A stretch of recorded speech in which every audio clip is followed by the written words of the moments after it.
L'Observatoire de Paris a construit dans le centre de la France un ensemble radio-astronomique qui est le plus vaste d'Europe. Les radiotélescopes ne voient pas les astres, ils les écoutent.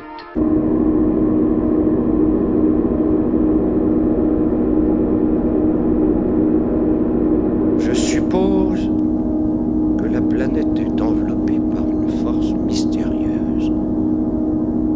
Un flux d'énergie inconnue. Par un ouragan, ce qu'on appelait autrefois l'éther, mais par un cyclone de l'espace. Il doit s'agir d'une sorte de nuage cosmique.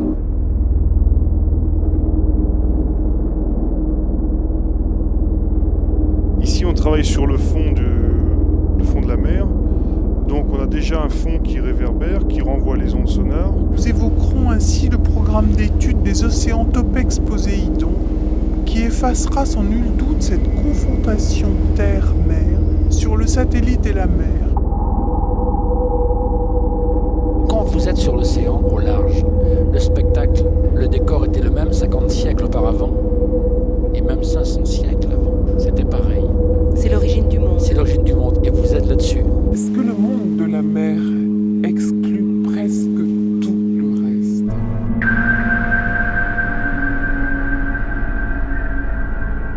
Voilà, maintenant c'est la fanfare qui va se mettre en marche. Elle se prépare. La voilà qui démarre. En grec, tétra signifie 4, comme les 4 étages de ce triangle, composé de 10 points disposés en pyramide, comme la somme des 4 premiers nombres.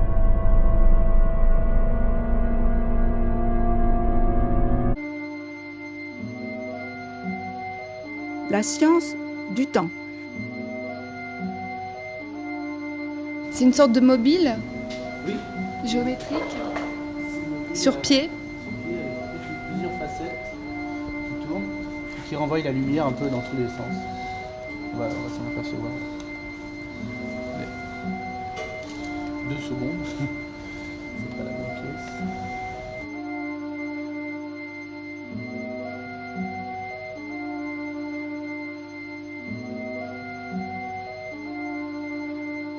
Et ça, c'est tout l'avenir de la physique des particules.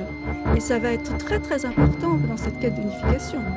Et là, la physique des particules, puisque comme le dit très justement Carlo Rovelli, la supersymétrie semble un petit peu évanescente, que faire? Et c'est le grand débat actuellement. Quel type d'accélérateur on va faire? Le CERN ne sait pas trop quoi faire.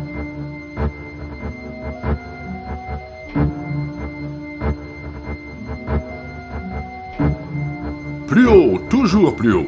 Donc voilà, c'est une œuvre qui est assez complexe par son fonctionnement. Une électrode là qui se balade, plusieurs électrodes, qu'on voit un arc électrique à l'intérieur du mercure. Et donc vous pouvez voir à l'intérieur du mercure, si vous voulez, l'arc électrique se balader, ainsi que dans toute la sphère. Bon, ça produit une vapeur et toute la sphère s'éclaire, si vous voulez. C'est une grande lampe géante, quoi. Donc c'est assez complexe. C'est la tête, c'est un système complètement aléatoire.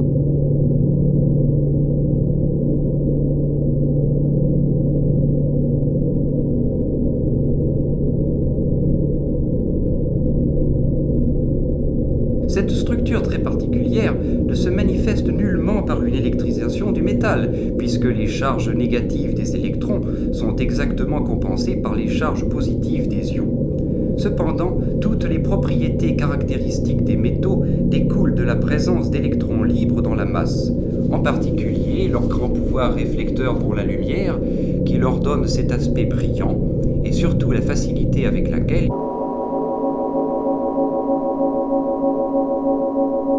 Il est donc bien entendu que dans tous les cas, une mesure isolée fait intervenir un système de 4 électrodes. A, B d'une part,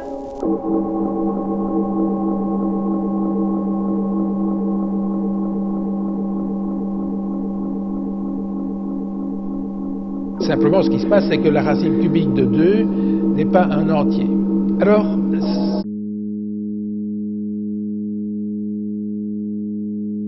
réunissons par exemple les extrémités d'un fil métallique aux bornes d'un générateur d'électricité. Des charges positives apparaissent d'un côté et des charges négatives de l'autre. Les électrons du métal, attirés par les charges positives et repoussés par les négatives, se déplacent dans le conducteur en direction de l'électrode positive, engendrant ainsi un courant électrique. Il n'est pas difficile de définir l'intensité de ce courant électrique, qui est la quantité d'électricité transportée par les électrons qui traversent chaque seconde n'importe quelle section du fil. L'unité fondamentale d'intensité, qui peut servir de base au système d'unité électrique, n'est autre que l'ampère. Par malheur, la physique, etc., sont vraiment des sciences qui amènent un raisonnement identique aux poètes qui imaginent. Nous avons un premier exemple de la façon dont la science recherche et rencontre le réel, son réel.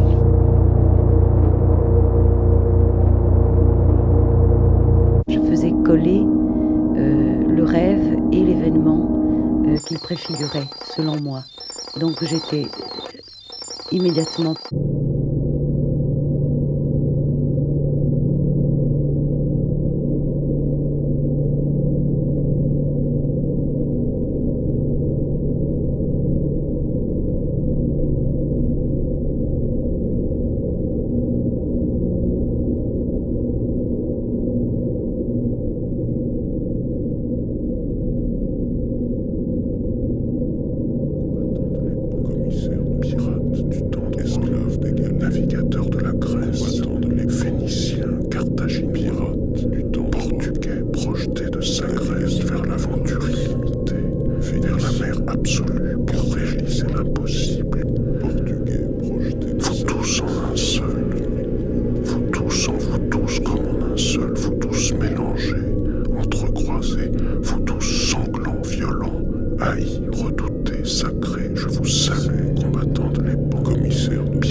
se produit à ce moment-là, dans un premier temps, une onde de choc très grande, assez importante d'étonation, onde de choc, et ensuite il y a un effet de boule, et avec une contraction et une détente, la bulle remonte en surface et produit une très grande gerbe.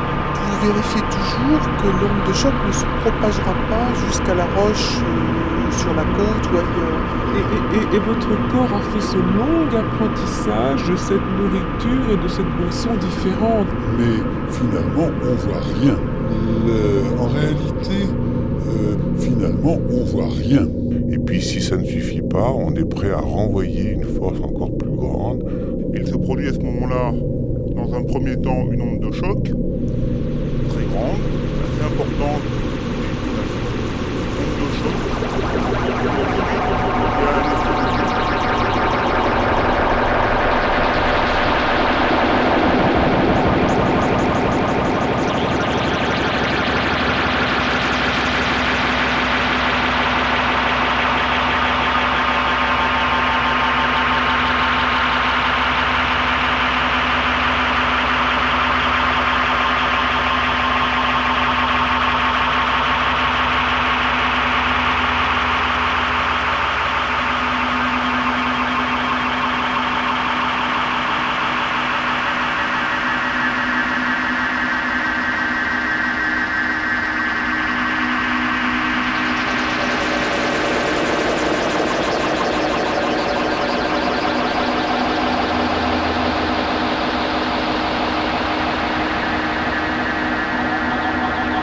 Il pourrait être utile et intéressant de souligner, dans certains cas, que le langage, tout élémentaire qu'il soit, est encore à une certaine distance du langage qui se trouve dans les habitudes verbales dont nous venons de parler.